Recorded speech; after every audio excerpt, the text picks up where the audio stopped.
Welcome back to the video lecture series for Introduction to the Art of Programming using Scala. In this video, we're going to start talking about the Java I/O package and looking at I/O streams. So, in the first half of the book, we did input and output using text with the Scala, first the scala.io.source, and then we also looked briefly at java.util.scanner. But those work very well for text-based input. We're going to talk now about java.io, which gives us some additional capabilities and also the ability to work with binary data so that we can do things more flexibly. It'll also grow into the next chapter where we talk about networking. So first let's start off and let's look in the API. So we're going to the java.io package, and inside of this package we have a number of interfaces and classes. And we'll start off by looking at the fundamental input stream and output stream. So there's input stream, there's output stream. These are abstract, so you cannot instantiate these directly. There are subtypes that we will instantiate. But it's interesting to look at the functionality for these. Basically, an input stream has the ability to read bytes. So you can pass it an array of bytes and it will fill that array of bytes, or you can read 1 byte at a time. It returns a full int because negative values indicate that the read didn't work. You can also have it read into the middle of an array. But that's the basic functionality of an input stream. It reads arrays of bytes. At a fundamental level, all the data on the computer is a bunch of bytes, so you can read whatever you want. It's just the question of converting it from a bunch of bytes into the structure that you actually want.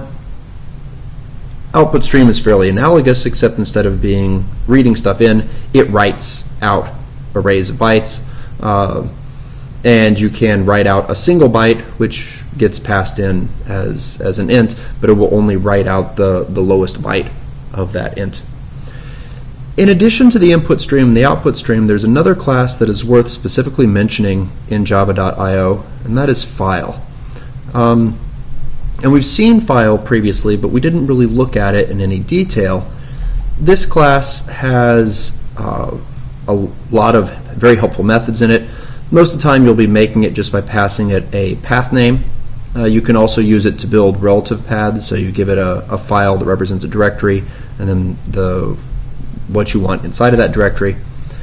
But using this, when you set one of these up to refer to a file, you can ask information about the permissions on that file. You can do things like set it to delete, delete on exit, so when the program terminates it will delete the files that you've tagged that way. You can ask if a file already exists, so before you try to open something or create something, if it already exists, you can possibly prompt the user. You can get the path information about it.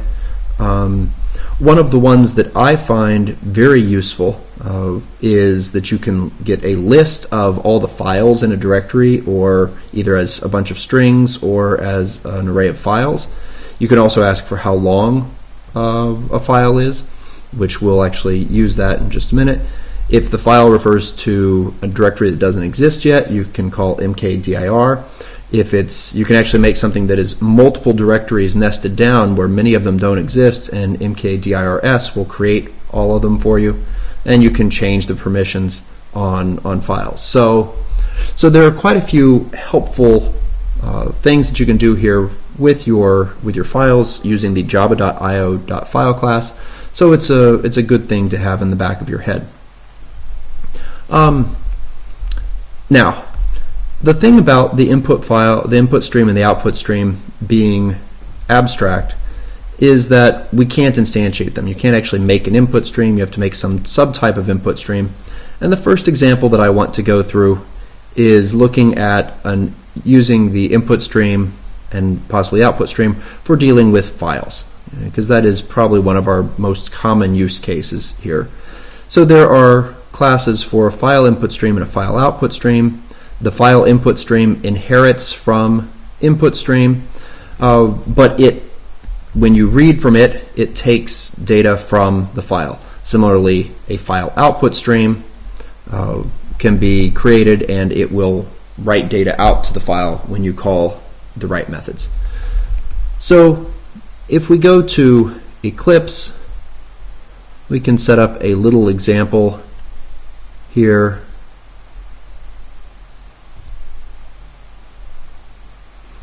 And we'll have it so that it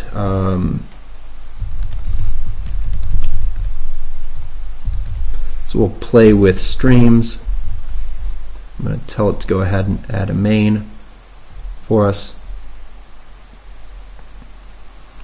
And at least the very first thing that I want to do is to have it may print the contents of a file based upon what it reads from an input stream.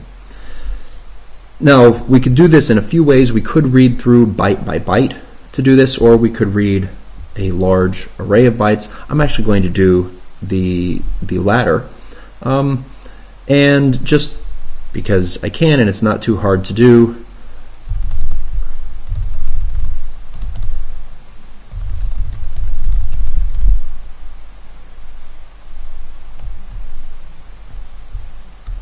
let's go ahead and let's make a file chooser. And so notice this imported Scala swing file chooser. Chooser.show open dialog null, and we need to check to make sure they actually open something. If that equals, let's try file chooser dot result dot approve. That means they actually chose a file for us, and what I want to do is I want to read that in.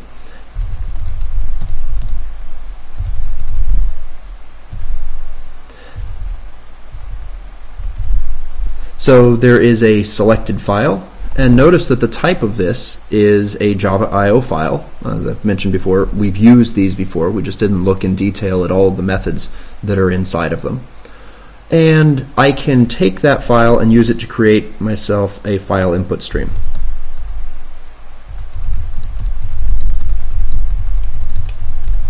So I'm going to make a new file input stream. I'm going to wrap it around that file. We'll import there. Because I just opened a file, I want to be a good programmer and close it, and so I'll type that immediately so I don't forget it. Now I would like to read in the entire contents of that file into an array. So I'm going to make an array, I'll call it buff, short for buffer, which is going to be a new array of bytes of however long the file is. Now, turns out this is where I can do file.length and ask for it. We have an error here because it turns out that you can only make, when you make arrays, you have to pass them an int, and length gives us a long. So I'm just going to convert that to an int, and then I call read on that buffer.